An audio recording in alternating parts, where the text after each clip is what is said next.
my food production company. Let's go back to, okay. So if the senior management had the ability to look for viewpoints that is different from his, right? He's able to continually expand the way he looks at the reality. Yes? Does it require systems to remove and replace? They're not removing people, they're removing what? The mindset, the mental model. Just the mental model. It's an easier way out, okay? Because here's what's going to happen. The new ones that just came in is for which mental model? Do they understand the old one? They actually come from the old one, so they are lower level and then they get upgraded into the higher level, yes. If that's happening, that's great, right? If they were, however, not part of what was happening previously, they may not understand entirely that perspective. So when another change comes along, what happens? I think they replace. They get replaced. Or if they stay there, what happens to the ability to change? Evolve. Yeah. So organizations that, however, survived hundreds of years didn't necessarily replace people because they had to change the mindset. They had a capacity to generate their ability to see things.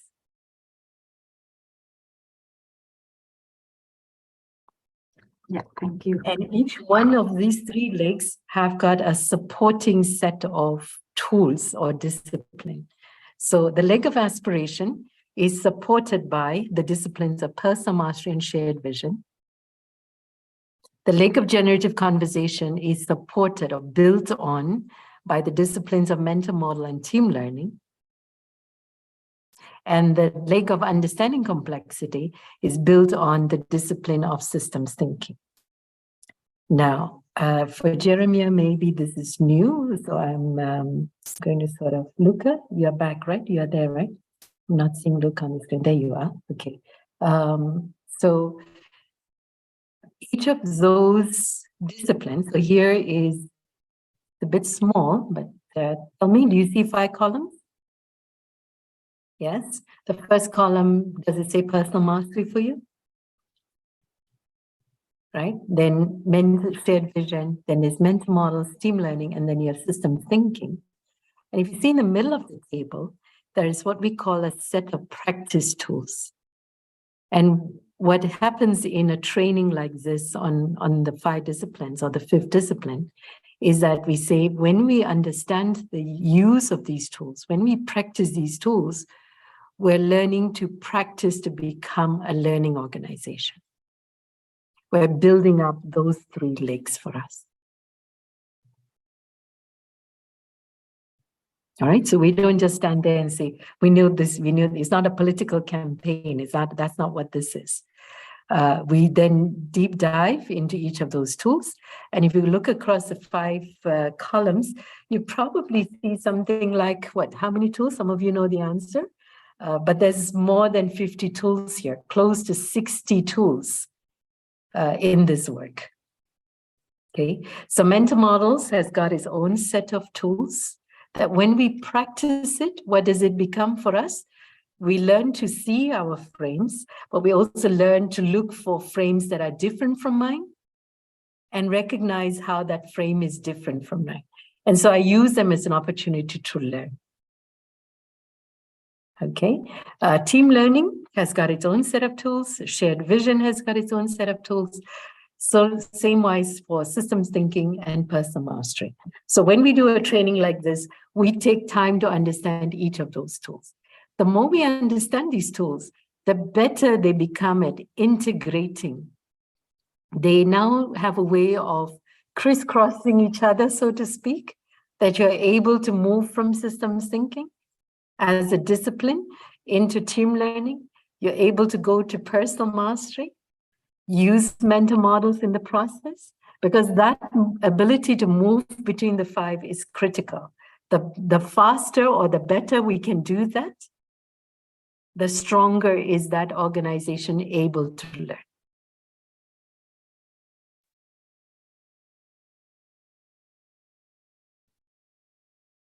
Any questions at this point?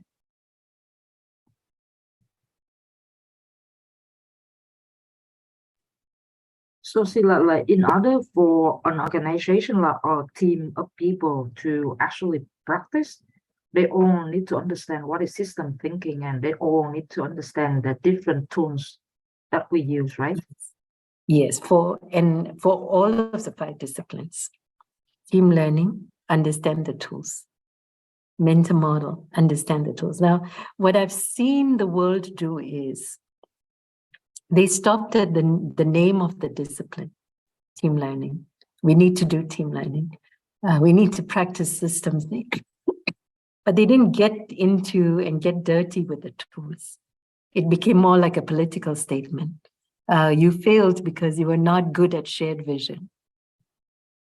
But there was no conversations or training around what does that practice look like? What is the practice of the discipline? When we say it's a discipline, Peter says it's a discipline. It's not going to be easy, right? How do you internalize? Why did he say they need to be a discipline? Because right now they are not there. Discipline, imagine, is like a pillar, right? And it's able to withstand how we look at the world and the pressures of the world, challenges of the world. We're building up that capability. But right now, that discipline is not there. So in order to strengthen that discipline is by understanding these tools. So that's what I find is lacking in the way people use the word, the 5 disciplines, or use the word learning organization, is they didn't get deep down into the tools. And it's important we get there. So his book and his subsequent book on the field book, they take these tools and show what their practice looks like. So when I do training on the 5 disciplines, then what we do is we take each of those 60 tools, understand what they are and how it's practiced, because they also begin to help the eyes and the ears and our senses just become more aware of what is happening. That's what it does for us. So most of us don't go past the name of the 5 disciplines. So when I decide to do this, I thought it's important that we recognize the need to go down to these tools. Of course, the time and space we have doesn't allow us to go deep. If you ask Luca, yes, I have committed with certain groups when, with them on a weekly basis. And we go on for a year, sometimes 2 years. Right now, I'm, 3 years, 4 years with Luca. And we meet, because now we are starting these sessions, we meet on a fortnightly basis. And it took them about a year to finish understanding what the tools are. Now they're in a space where they can watch their thinking as they talk because they use the tools to do that. Are we clear? All right. So it is, my hope is that over time, we find a way to be able to go deeper with them and build our ability to have those 3 legs strong going for us. And the disciplines are internalized. Okay. Finally, at which point? Finally, the term discipline means that you go beyond just the knowledge. This discipline is a part of you, and that must become a natural way to see the things and to act onto the things. It's like, for instance, martial arts. You cannot know just the movement that you have to do. They must become natural to you. It's like if you watch, we all breathe, right? But we don't watch ourselves breathe, isn't it? It's just happening. It needs to be something like that. Oh, okay, now add, for instance, mathematics. When you listen at your teacher or your professor, it's very easy to understand what they explain to you. But if you have to use it, it's another thing. So I don't know how it works for you all, but I remember growing up and, it's also very common, I think, in the Indian community, that the father will usually bring a lot of exercise books, and your job is to fill them up with practice. 1 + 1 is 2, and you do 1 + 2 is 3. You keep going and then you keep practicing it, because every time you write and you do it, you're internalizing it. It's the same thing with the 5 disciplines. Every time when you are conscious about applying the tools, it becomes you. You become a part of it. You see that? So you'll find the more deeper you go with this, you start going into groups and have conversations where you watch the tools being at use as you are having a conversation. It's a very, very fascinating process when that happens. Okay. So, you will see that happening as the tools get internalized for you. Okay. I want you to sort of end off on 2 things. One is, take some time to clarify the discipline, the name of the discipline, so that you see the distinctions between them. But then I also wanted us to understand there is a particular way these 5 disciplines interact. Okay, so I was hoping we can get to a place we can see that interaction. And if those of you who've watched Robert Fritz's video that I posted on the group, where he talks about structural attention model, what I have done is I have applied the 5 disciplines on his structural attention model, and it's a beautiful way of showing how the 5 disciplines come together, right? So we're going to sort of talk to that. But before that, let's take a bit of time to understand each of those 5 disciplines, okay? So we're going to go there in a short while. Is there anyone who wants to share anything about their homework at this point?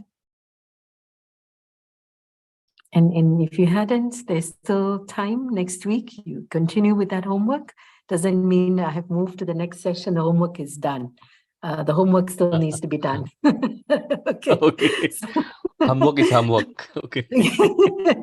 Homework is homework, doesn't matter when. Right.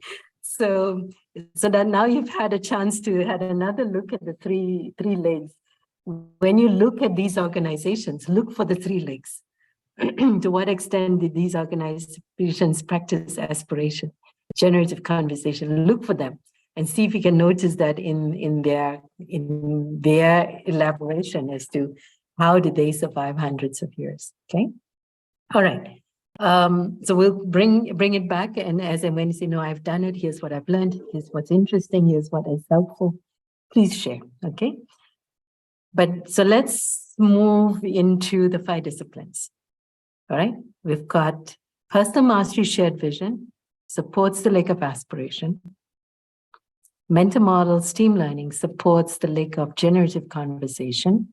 Systems thinking helps us understand complexity. I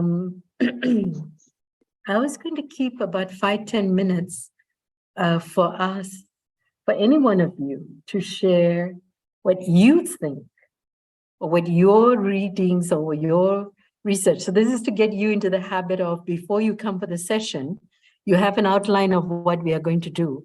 I need you all to start preparing ahead of the session. Okay, that you read something about it. Most of them are hyperlinked, or you can go to my blog, you can do a search online for the topic and see if you can get yourself ready. Anybody wants to share what they think any of these disciplines mean to them?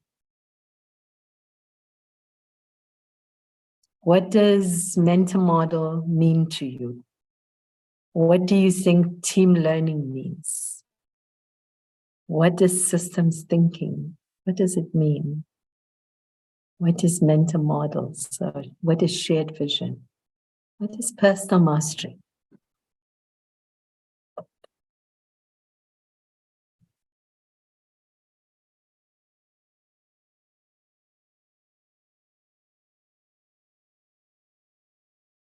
Well, then, this is not the first time for you, isn't it? Yes.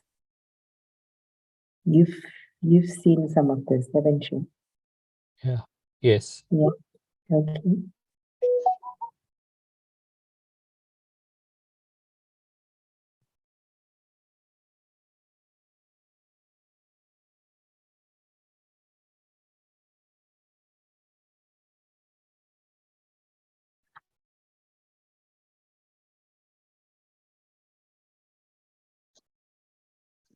Jeremiah, which ones already speak to you and which ones don't?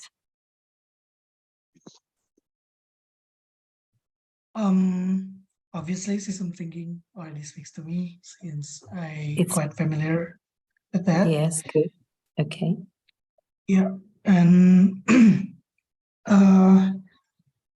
actually, when you explain about aspiration, generative conversations, and understanding dynamic complexity, I remember when I teach my student, they are actually they were in senior high school level.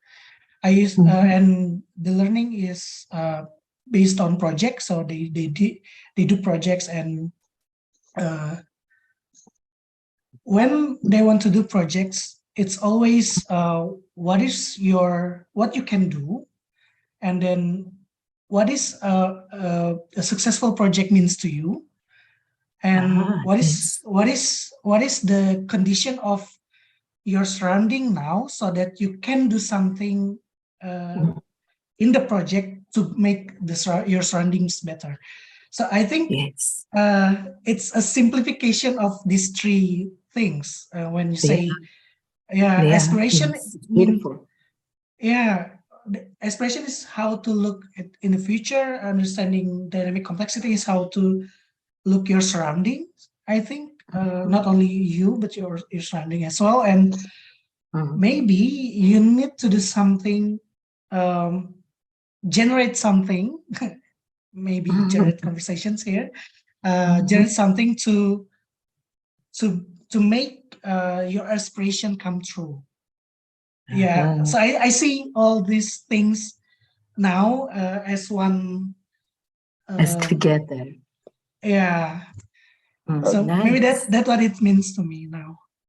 An That's interesting great. point of That's what you are nice. doing is the fact that you make your students aware that they must be detached from what they are living. That is one of the most important part to They cope must with the 5 not- disciplines. They must not be what? They detach, they see from Must not- outside. Because if you ask them what is the purpose of what you are doing, you are coming out from the inside of what they are doing. So they see That's themselves from outside. That is Yes. a really important part. Very nice. Very nice.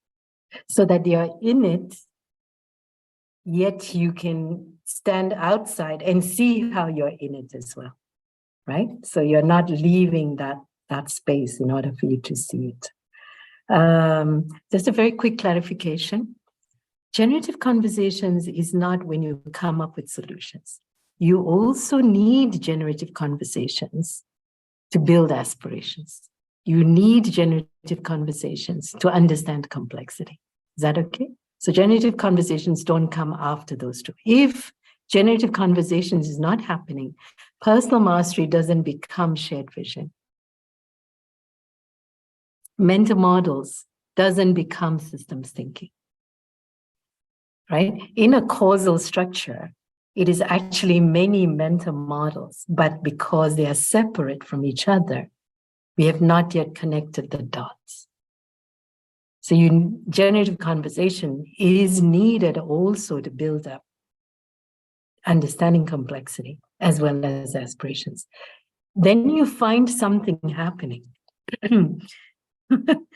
Once we have understood complexity, and once that is there, it informs shared vision, which is very beautiful.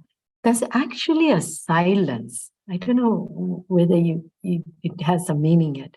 Meaning to say, once they are clear, the group suddenly becomes very quiet. They're not immediately running into to solve the problem, because there is this awareness of, until this happened, they suddenly become aware of how much I didn't see. That sort of humility sets in. Until that humility sets in, usually most of us, we run by fear. We don't understand why we just do things and not see these things. Do you understand? All right. So the more they practice understanding complexity, the more they build aspirations, and they can see what is happening right in front of their eyes. It's no longer just a set of words. There is a humility, there's a silence. And in that silence is where they discover solutions. And they're very powerful solutions in that process. So where you find groups charging ahead, running ahead, and they seem to be very, to say desperate, maybe it's not quite the word, but it feels like that, to get to a solution. They probably didn't experience this. Is that okay? All right. There's sort of a wisdom in this process as well. Okay. So don't think just because one is practicing the 5 disciplines, nothing happens. There's a lot. When they stand back and look and see what happened, they're amazed at the kind of things that would have happened. Very nice. I like your attention to now seeing the 3-legged stool and what you see happening. But imagine now, if you understand the tools, how more deliberate you can get into developing that structure for your students as well. Better still, if your students understand the tools, that's the thing about this work. Once people understand this work, they don't need you. Yes. Okay. So be prepared. But then there are many more people out there in the world. So usually I'm happy to leave people with the tools, because I know they can carry on without me, and I can go on and do work elsewhere, because there is still work to be done. Are we okay with that? Okay. So Yeah. so let them understand what the tools are and understand the practice. And it's not really that complicated. But it is not very familiar either. Okay, so that's I part think of it. if my student don't need me anymore, that'd be a very ideal thing for a teacher. When your student still needs you, I don't think you're a good teacher, I think, personally. Nice one. And they also become at a place where they can also help who's around them to also know how they can learn these things. So that process is still very important. Okay. And that's how you don't need to conquer the world. You just need to leave people around who does that for you, or does that, make that happen for you. Okay. Let's take a bit of time to understand the different disciplines, shall we? Okay. Next week, when we come back, we're going to go into the actual definition that Peter uses, so that we begin to interrogate those words.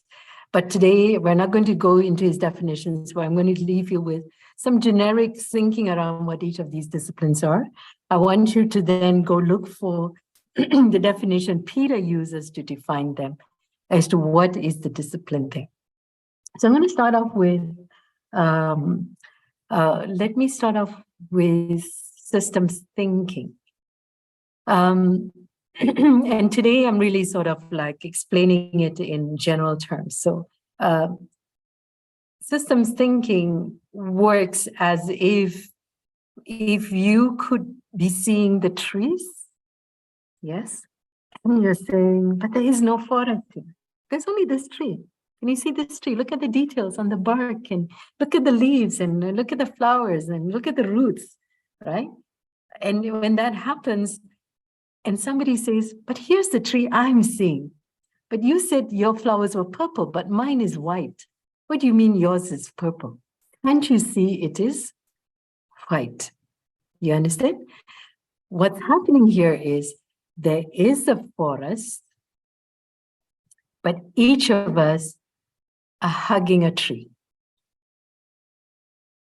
The process of systems thinking is a process of letting go of that tree. And how do I let go of the tree? Can I do that if I keep hugging it? What must I do?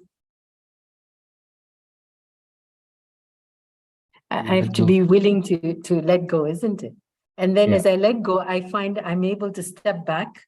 Yes, my feet, one feet goes to the back, and I begin to notice there's another tree, and I say, oh, wait, there's another tree. And then I use my other leg and I step back even further, and I say, oh, wait, there's another tree, right? And I also begin to see how these different trees are interrelated, how they are connected with each other, how one feeds another, how one connects with and influences something else, all right?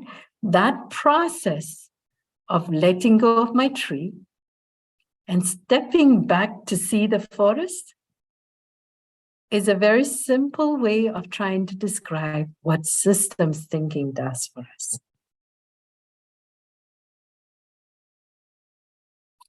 Some of us would do it because we take a piece of paper and then we start writing one word, and then we say, we start writing one word, and then we say, all right, but that's caused by B. So we say A is caused by B. All right, this is, for some of us, it means now we're beginning to look at the forest. Okay, and then we go on and say, well, C caused B, so did F, and C was in turn caused by D. We might do something like this. So for some of us, this process where we begin to connect arrows and variables seems like a process of looking for the forest while I see my tree. For some of us, it is one way of doing it. Peter, when he talks about the discipline and the tools, he doesn't talk to this method completely. He uses a set of tools called system archetypes. So I'd like you to do some research for next week. What are system archetypes? What do they look like? So in system archetypes, it looks like they're predefined. They actually are not. A lot of times when systems thinkers have not understood system archetypes, they think it's predefined. What Peter was saying was, these are existing systemic structures that exist whether or not you want to see it, or whether you like it or you don't like it, they are there.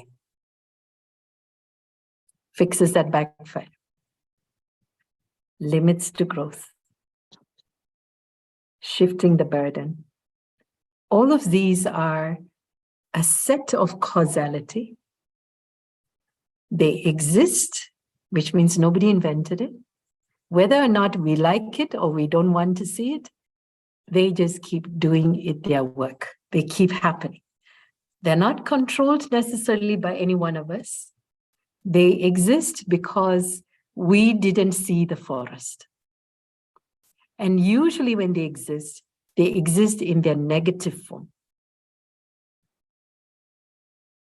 which means we experience problems, or sometimes what we call a persistent problem: unemployment, crime, conflict,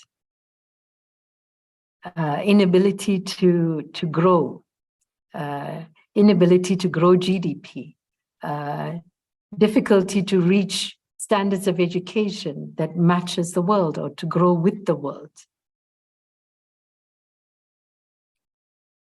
All right? So these system archetypes, when we don't see them, they continue to play out, but in its negative form, we feel them or we see them in parts, usually as a persistent problem.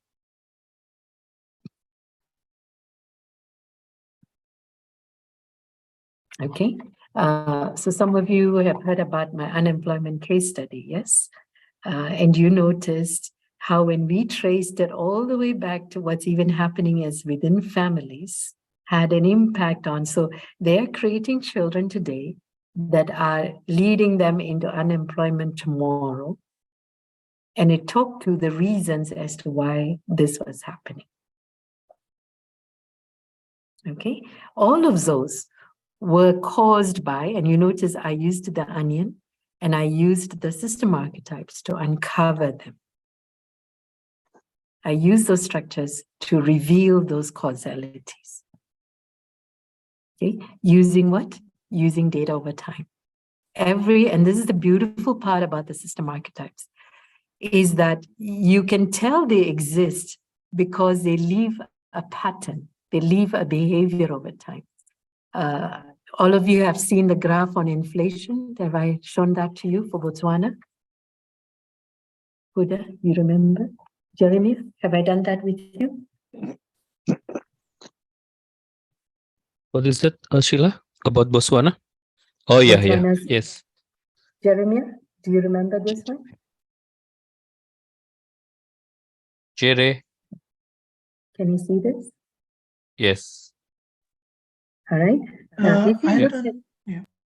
yeah, can you see Sorry, the I graph don't on my remember. screen? You don't remember. Now, if you look at this graph, all right, I'm going to take you to another page on my blog, and just for Jeremy to catch up. This graph here,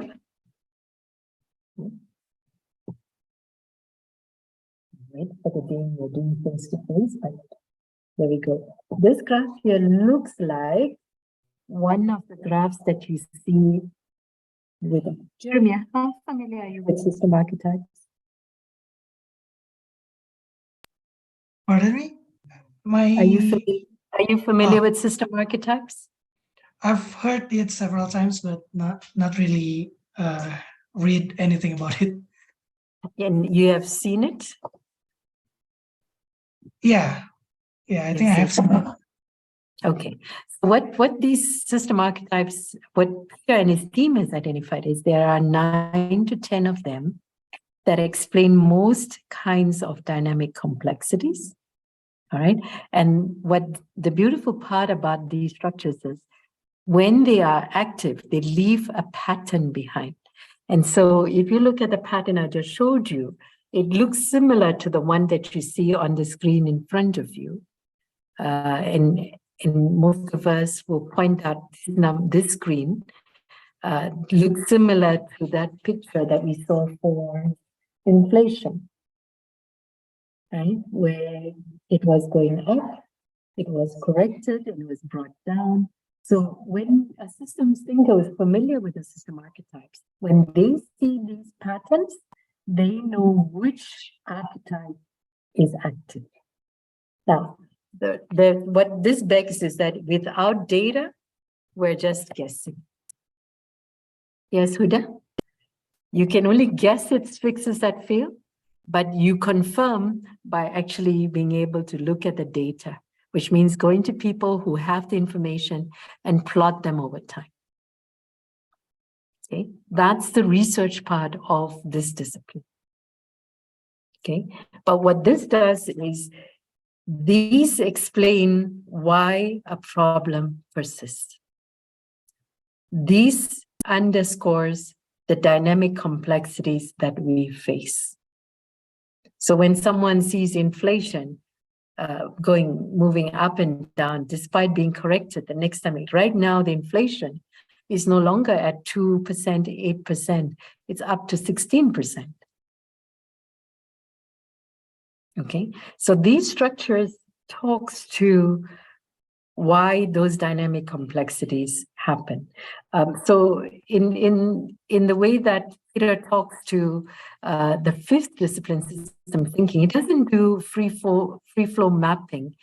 He uses the system archetypes. In the subsequent sessions, we're going to look at what those system archetypes look like. So here are some examples. You'll see them on this column. So if you go to the blog and look at the last column, these are the archetypes that we talked about. These are again a set of tools. When we learn these tools, we're building the discipline of systems thinking, which is an art of being able to step away from the trees to not just see the forest.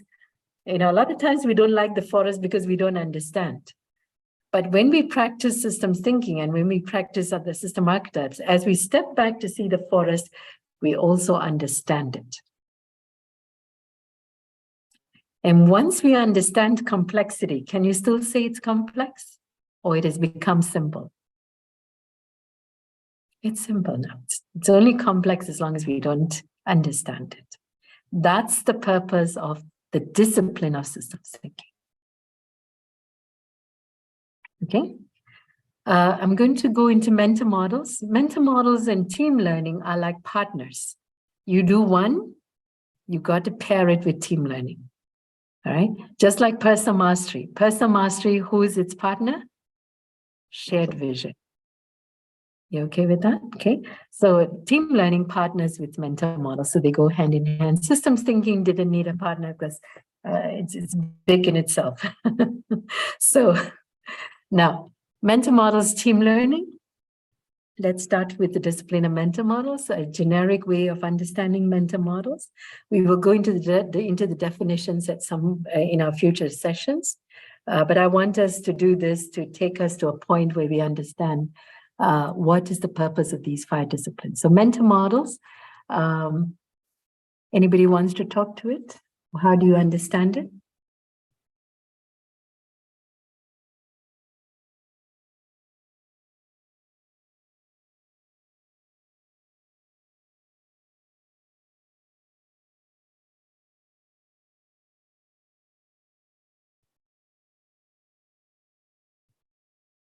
Is it can I put it like this? Like, is it kind of the tree that we hug? Ah, okay. I like the way you connected it. Can you say more? Yeah, I think mental model is like the foundational view of how we see things. Yes.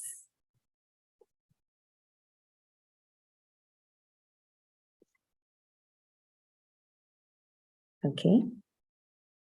Now, did somebody want to ask questions to clarify with Jeremiah, or did you have a viewpoint you want to add to that? I think for me, like mental models, like the patterns, right? Like, I mean, each of us can have a separate way of thinking, but it becomes a mental model when more than one person had particular way of looking at things, and so it become a patterns. Different group of mental model.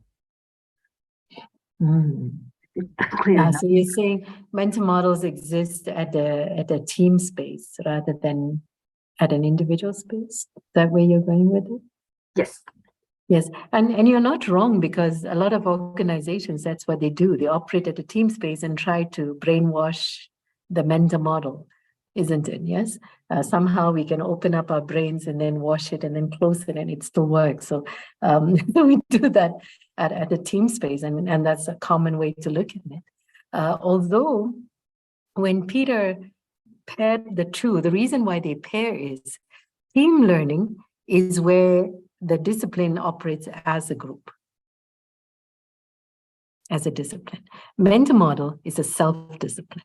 And this is probably one of the biggest abuses of this work, because this is meant to be a self-discipline. It's not a discipline that should be imposed from outside. You okay with that? Okay. It's not surprising it happened. Remember, most concepts of management originated from where? The military. And that's consistent with that paradigm. That's okay. All right. Then again, you notice organizations that survive hundreds of years doesn't sit in that paradigm.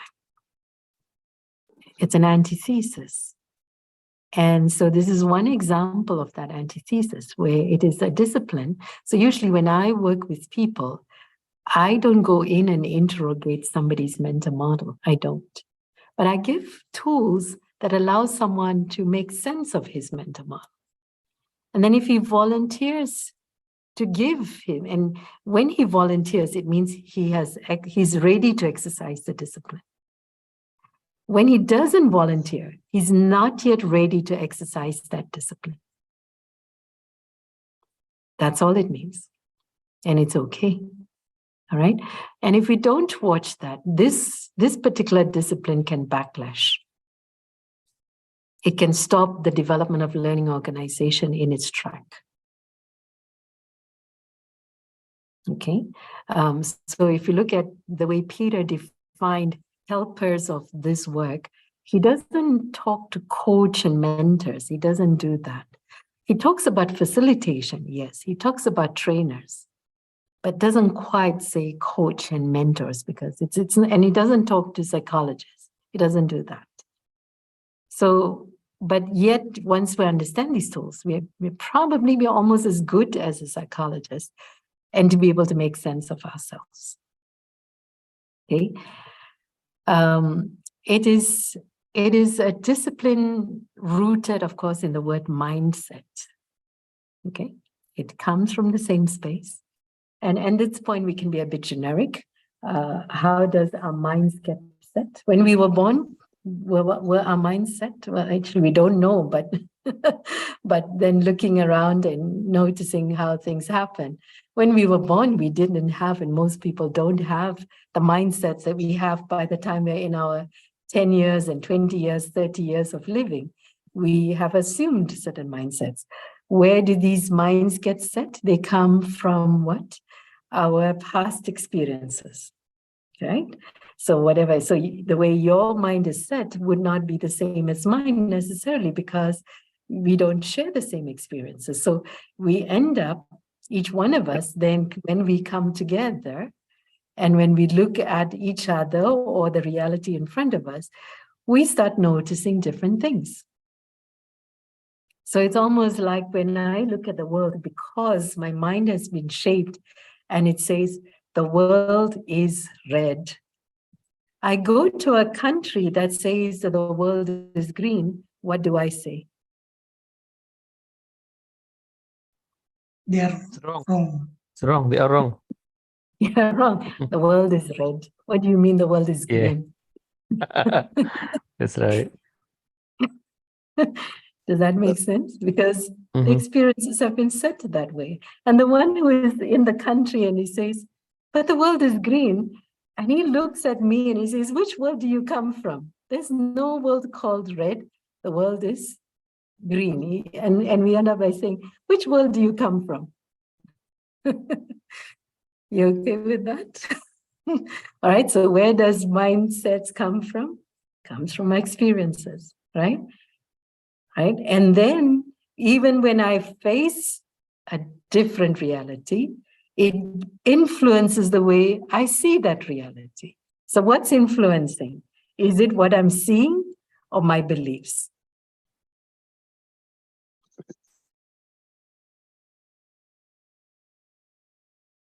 What do minds set? It's not the mind. What are they setting? They're setting our beliefs that when I move to another country, I don't leave the beliefs behind, do I? I carry them. I pack my luggage. This is packed inside of me. And I go to this country, I take my beliefs, and what do I do with it? I see the world through them. Right? We all say seeing is believing, right? But then at some point when our minds have set, now our beliefs begin to influence what I see. And so what happens to my conversation with someone who says the world is green? Is it going to be generative? Is it going to grow over time? No. Going down. Degenerative. It becomes degenerative because Generative. Yeah. at some point, what do I say? This person is not getting me. Let me go back to Singapore and call all my people from Singapore, come to Africa and say why the world is not green, but it is red, right? And then the moment they see the contingent coming from Singapore, what do those in Africa do? They say, this is easy for me. This is my land. Either she stays in or she gets out. And if she rounds up rounds up all those who believes the world is green, and we have a debate, right? And our debate is what? What is the color of the world, right? I believe the world is red, you believe the world is green. At the end of the debate, what happens? Everybody remains to the same conviction. We part saying, in fact, we each believe we are the winners. That's why we usually need a judge or somebody else to say who is the winner, because we believe we won, because we didn't change our point of view. That's why we have a third party to decide who wins. And then we part saying, Oh my God. We enter in a couple of Oh, can I archetypes. just saw what debates do. Is that what the UN do, Sheila, to be a judge?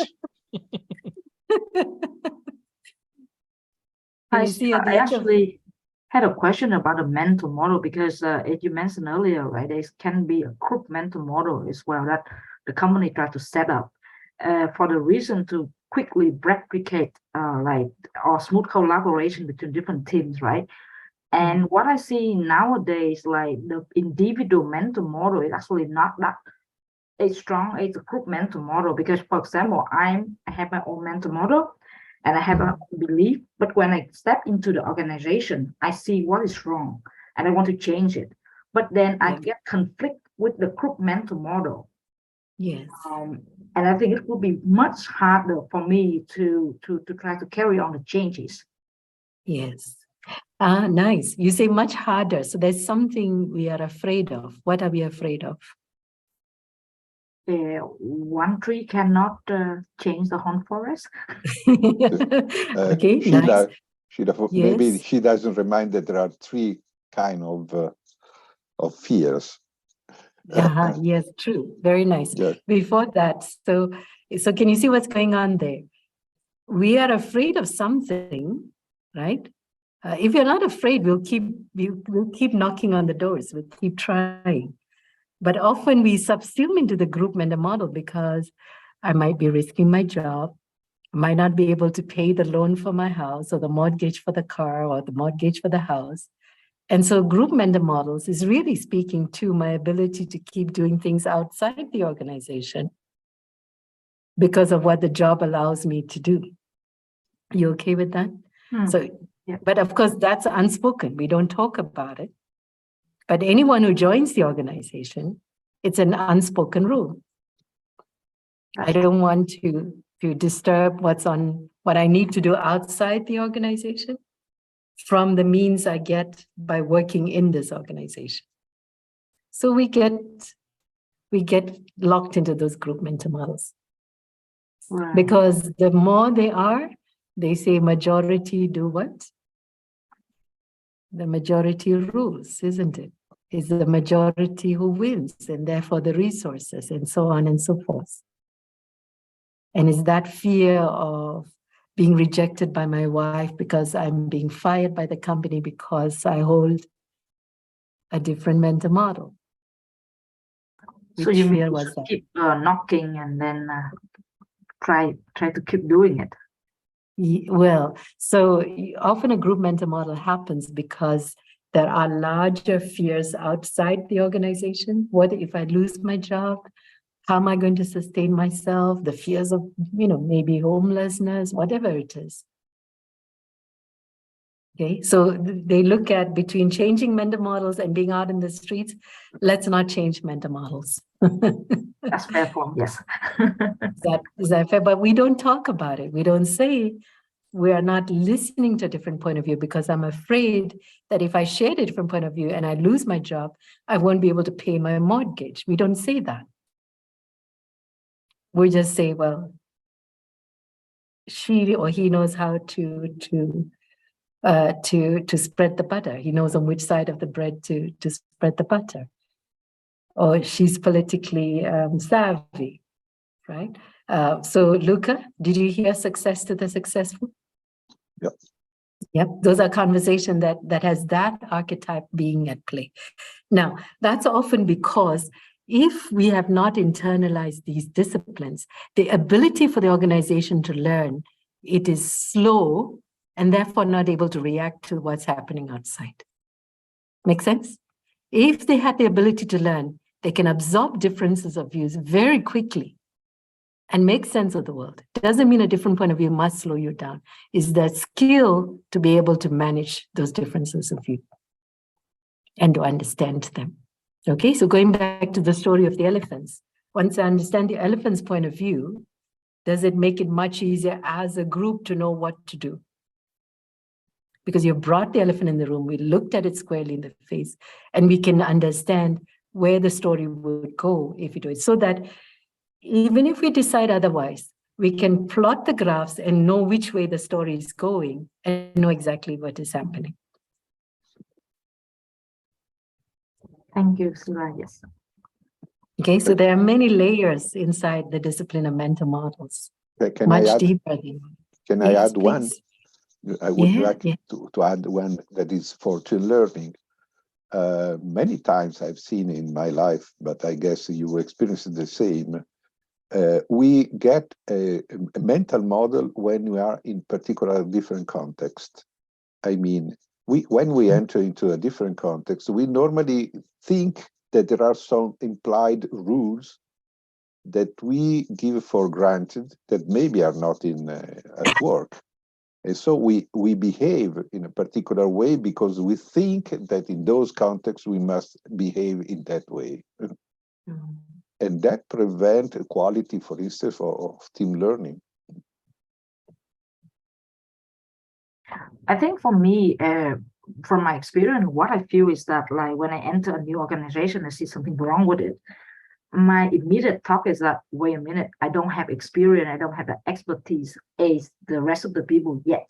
So I need to wait and see what happened next. Mm. And after a while, I actually become one of them. And it's like, yeah, that's the way. So it's really struggling in that way. No, we have universally certain roles, isn't it? Manager, there's a certain role, and a manager in Japan is really not that different from a manager elsewhere. So it's kind of almost the same, just like a father, right? Father in one place and a father in another place are roles that has a built-in a lot of expectations about what is expected of that role. You okay with that?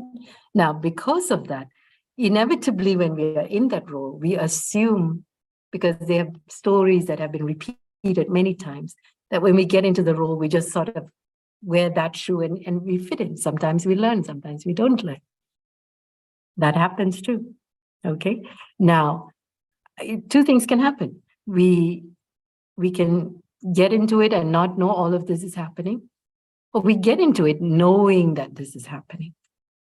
Because then the way we would react to what we see would be not the same. Because usually when I can do that, I can begin to sit in the shoes of the green, even though I see red. You okay with that? And until two things, I can see I have a red frame, I'm able to lift it up, then I'm able to see the green.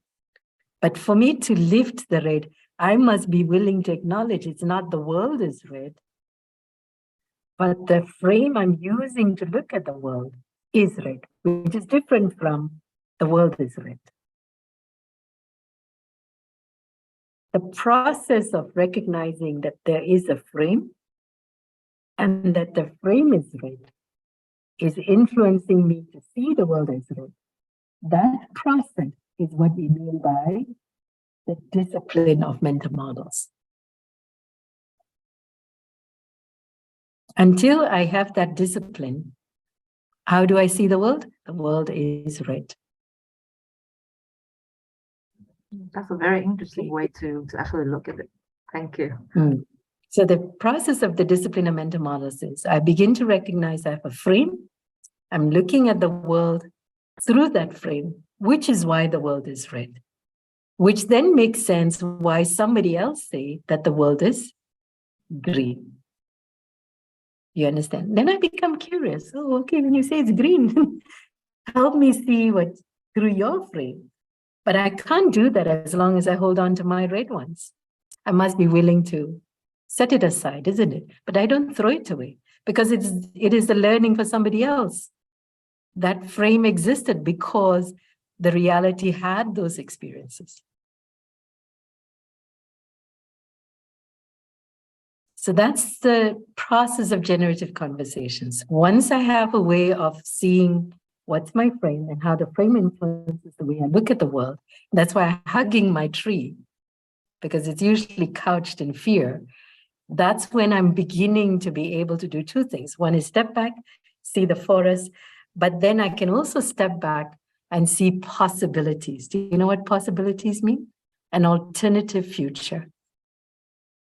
Until I can let go of my frame, I can't see an alternative future. The future looks like the present, maybe by a different name. But once I see what that frame is and I'm able to hold it aside, I can better understand what's happening in my reality today. But it offers me a possibility of also seeing a different future in my reality. So now we are beginning to get into the lake of aspirations at personal mastery and at shared vision.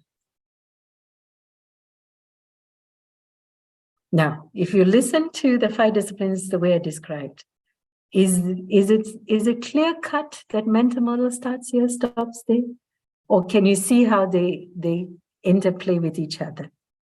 Do you begin to see some interplay between them? That's where the power of this work lies, beginning to notice that interplay. Here's your homework. Sorry, can I add one small part? It's not only interrelated, but it's a sort of a spiral that builds continuously up. Yeah, beautiful. That is a dice because they are disciplines. So here's your homework. I said earlier on, these 5 disciplines, when they operate with each other, they help us move from where we are in our current reality to where we want to be in our future reality. So I wanted us to think, okay, how does this work? How does these 5 disciplines make that possible? All right. Clue, little tip, look at Robert Fritz's video. Okay. And as you do this, that's just to give you a clue. He talks to a model called the structural tension model. It's in our link in the last week when I shared it with you. I want you to look for ways where in that model does systems thinking come to play? Where does mental model come to play? Where does team learning come to play? Where does personal mastery, shared vision come to play? Now, Robert Fritz doesn't use the 5 disciplines as a language, but today you had an opportunity to see these 5 disciplines more than just by their words, beyond their political meaning. When I say political meaning, we say you better do this, if not, now that's being political. But we have to get past that and say, what was the discipline of mental models? What was the discipline of team learning? So I'd like you to be in that space and then notice how did it come together? How did they work together? So when we come back and do the session in 2 weeks' time, we're going to start from there and talk to how did these 5 disciplines work together.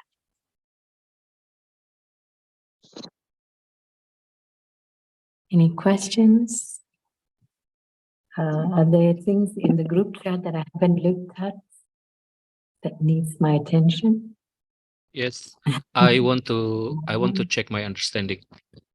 Yes. Okay. Which one Wait a is second. I think the homework that I am doing, Yes. I found it is not easy as I didn't understand fully Okay, the one 5th second. discipline. Is Peter here? Peter says here? Oh, yes. I think after hearing your explanation about the 5th discipline, now I know what is the homework. because as I search the profile of the company, for example, it lasts more than 200 years, but I cannot Yes. relate it to the fifth discipline, which part is, for example, they talk about they have value or principles to the local culture or to the community. It's not easy for me to link which fifth discipline is that, which leg is that, that the company has the values, for example, or when they talk about this is a challenge because there is westernization. This is in Japan, and also there is saying, for example, they sacrifice their life, their personal life, for the company, as the company is becoming family, something like that. So I need to understand more the the definition Yes. of the fifth discipline so that I know Yes. where they belong to the three Yeah. legs. Okay, very Yeah. nice. Is today's explanation going to make it a bit easier for you? I think so. So that's why I want to have this case study. I think when you mention mental models and team learning, I remember I work, we in the office in Bandung, we work with young people who have been brainwashed to join the ISIS, to join the radicalist group in Syria, and they are Indonesian young people, 15 to 17. I think through the mental model, yeah, Right. I think the mental, I think the ISIS group is succeed to brainwash these young people, to join their the perspective that there is a future of, Muslim group who is doing good things in the world. So And do they necessarily target someone much older, typically? Before, yes. I think the ISIS has very good tools to recruit. It used to be older people, and now after that younger people, and then now is recruiting the mother and the children, women basically. So that's their methods. Yeah. Just do So a check, because when someone is young, there's what we call the reptilian part of our brain. Do you know when we say our Reptilian? brain, there's what we call the reptilian part. And the reptilian part is usually much more dominant at a younger stage because it protects the body from it's a way of protecting the body, because it gets scared very quickly and it cries for help. Do you understand? If the reptilian mind is not strong, it wouldn't cry for help and wouldn't get the help it needs. So when the reptilian mind is dominant, its focus is predominantly on events, like what happened yesterday. Your father didn't give you money to buy something. The reptilian mind is very dominant today. And it's usually grounded in fear. That's where a lot of our fears are sitting. yes, that's right. I think that's fear. Yeah. Yes. So when someone becomes more familiar with, say, tools like this, or they become more familiar with the world, the reptilian mind begins to shrink. And it's harder to influence someone like that. Yes. You understand? Now, it's the same with females. Females, if they're not protected by their males, their reptilian mind is still dominant. Okay? This is biology. Yes, there's another phenomenon that is connected with it. It's a hypnotical phenomenon, because they close the rational mind into a loop. And in that case, the rational mind remains locked into the fears, and the emotional mind can be, how can I say, instructed. So when should we start learning systems thinking?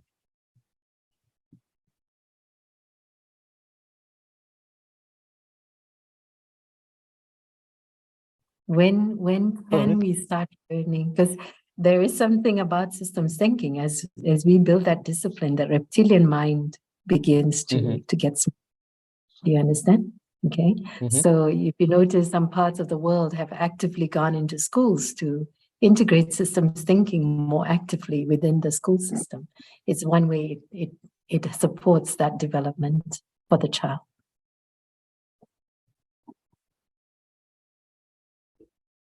What is the question, Sayla? Sorry.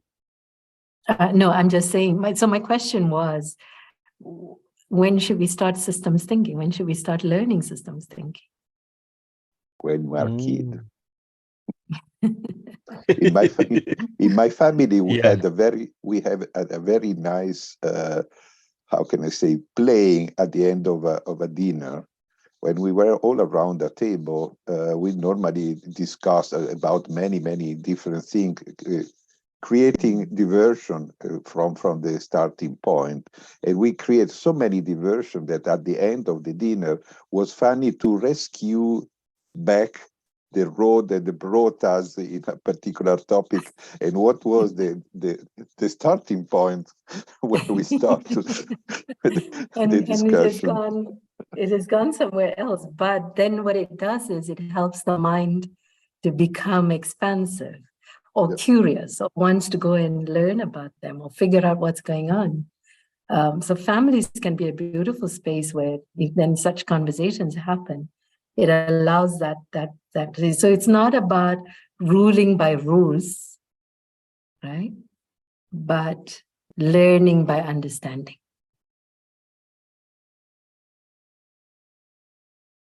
Okay. Yes. One So, of the wars. Yes. Also Sorry. discourage the use of rules and fears in the system, because it's very easy for someone to take advantage of that. And then we wonder who caused it. Yeah. So play down on the use of rules and punishment and fear as to get people in line. Because it Yes, keeps that reptilian mind, it doesn't allow it to become small. It's supposed to Yeah. get smaller. Indeed, at least in Italy, but I guess in Europe, in a Western culture now, most of the education given by parents to the kids is built on what cannot be done. It's a huge encyclopedia of what cannot be done. So finally, the result is that those kids are unable to address any issue, because they know what they have not to do, but nobody teach them what to do.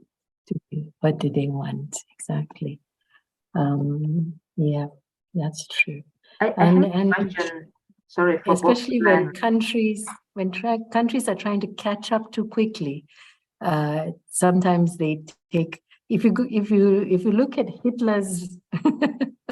Hitler's brain, you find the ultimate reptilian, how big that brain would be. So that's where the story can go. Yes. Okay. Yes, Jeremiah. Hi, sorry, it's me. I'm curious, like, because like one of the tools you listed here, right? It has been established, or it has been like used quite a while ago. So in your experience, Sila and Luca, like, have you been at some point that you see, okay, there's a tool that I'm using, but it's not in the list, or maybe the tool list needs to be updated to like accommodate with the changes and the of the world right now. So you're asking, have we had a need to update these tools or upgrade them? Is that your question? Yes, during Okay. your work and life as well. Yes. For me, it is a no, and I'll explain why. When something is so fundamental, you understand? When something is brought to such a fundamental level, it means you can't go any more deeper, so to speak. Yes, when it's at that space, it has to become encompassing. Otherwise, it won't be foundational. Do you understand? All right. So when Peter drew the 3 legs, he was alluding to how fundamental these disciplines are.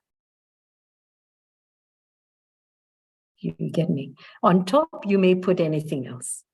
Okay, but if it is the 5 disciplines was there, it helps make better sense of them than if it was not. And usually you find when you don't have a work that is so fundamental, that work doesn't explain most things. Okay, so for me, it's been very interesting that since I came across the 5 disciplines, when I come across any work, I'm able to find a space for that work in the 5. It usually talks to them. That's how fundamental this work is. That to me, very humbling gift that Peter has given to the world. But I think we've underestimated him for that because maybe it was taken too quickly into the business world and it's seen as dollars and cents, right? That's why if you notice also more of his work today is in the education space or in the environment space, so that it doesn't rush people to think the 5 disciplines is about dollars and cents, and then it becomes a fad or a fad for management because they're used to that. Today it's this, and I can have a new leadership in place because we will speak to a different fad. Do you understand? But if you understand how fundamental this work is, it can absorb anything. It's like a black hole. It just absorbs everything. That's what a fundamental work does. I mean, that's been my experience of this work. It's not to say I don't stand tested, so I keep looking. But it has been a happy space for me so far. Okay, Luca? Yes, if you Your- want your a thoughts? scientific justification of it, if you think about Darwinism and theory about evolution and species selection, you see Yeah. the 5 disciplines at work. And as our life normally is a more complicated metaphor of natural rules, we were able to discover the natural rules of evolutionism. And some of them, better, the most important, you can track back to the 5 disciplines. Because the team learning, what is it? The behavior of a species. The personal time mastery is for the your capacity. prayers? Sorry? Is it time for your prayers right now? Huda? For me, Sorry? yes. Yeah, but I can go Yes. until 15 minutes. It's okay. Okay. Yeah. Because I need to also just watch. It's something which I realize I don't have that experience in Vietnam, but I have that experience in Indonesia. So I've become used to checking. And when I was saying, Yes. Sheila, it's time for prayers. And I said, okay, all right. So yes. Yes, for instance, personal Yes. mastery is the capacity to survive against the difficulties. The mental model is the capacity of a species to adapt to another environment. When different species were created because of migration, and in migration there was some families of those species that had to adapt to a different environment, and so on. So that can be one hint toward why they are so basic. Thank you. Like I said, I think we didn't give Peter Senge the justice that he deserves for what he did. And I think it's a language we should, if we talked about it, more people would also have. So it's a beautiful question, Sam. Thank you for bringing it up. But I want you to also test it. I mean, I've just offered a frame for you to look at. And then you test it too. At some point as I was learning this work and I was deepening this work, and then I would actively go look for different management practices. And then as I go into each one of them, I say, oh, wait, isn't that this discipline? And then I go deeper with it using that to check. And then you find, yeah, it sits there. So this work, it's like certain religions. It's very hard to throw out another religion because it It just absorbs them. Do you understand? It doesn't say one is better than the other. Well, the only thing it does say is that, but the 5 needs to be together. So you find a lot of us who practice systems thinking, but didn't integrate the other 5 disciplines, will find them not going as far as they can, because the integration of the other 4 didn't happen for them. Thank you, Sid. Thank you, Luca. I would Yeah. add one important part that comes from my experience. There is maybe, I don't know if you know the Dunning-Kruger effect, which is the effect that brings people to overestimate the knowledge of a particular topic where they have almost no knowledge at all. There is what I call the reverse effect. That is when you understand everything, it's impossible for you to believe that there are people that cannot understand what for you is very easy. So do not overestimate the capacity of other people to understand deeply what for you is easy. That's true. So sometimes people you continue to use 5 disciplines as a tool, not as a discipline. And you have to accept, maybe sooner or later they will make a jump in their life because they become wiser than they were when they were maybe young. They were looking for tools. And at a certain point, maybe they become wiser. They start to understand that it's a discipline. But it's up to those people to have that trigger that is triggering something in their minds and their experience. Right, thank you. Right.